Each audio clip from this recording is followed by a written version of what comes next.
You do it several times a day and never think past the swirl. It vanishes, but nothing vanishes. It just leaves your sight and enters a machine the size of a city. Where does it actually go?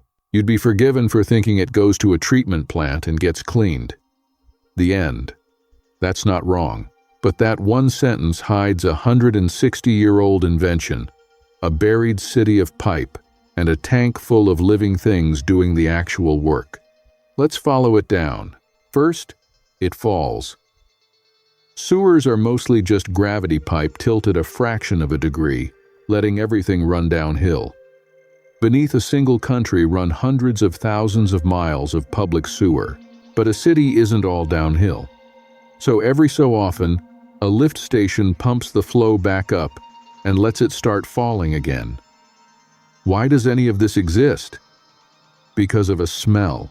In the summer of 1858, London's river had become an open sewer, and the stench got so bad that Parliament sitting right beside it passed a funding bill in 18 days. An engineer named Bazalgette answered it with 82 miles of brick sewers, 318 million bricks, deliberately built too big for a future he'd never see. They still run today. Now the water reaches the plant. Screens catch the solids. A quiet tank lets the heavy stuff settle. And then it enters the strangest stage of all, because secondary treatment isn't a chemical, it's alive. In 1914, in Manchester, two chemists discovered that the right community of microbes, kept fed and full of air, will simply eat the waste. That's activated sludge. Every treatment plant on Earth runs a farmed ecosystem, trillions of bacteria, and the tiny predators that graze on them cleaning your water on purpose. Now watch the whole journey. Your drain, the gravity fall, a pumped lift, screens, a settling tank, the living basin, bubbling with air, a final clarifier, disinfection, and out to a river, or increasingly, back toward a tap. You didn't flush it away. You fed it into a system that hands the water back. The system makes sense once you see the whole board. None of this is hidden because someone hid it. It's hidden because it's distributed under every street and out of every mind. The system has limits. In older cities, one heavy rain can overwhelm the pipes, and raw sewage spills into rivers.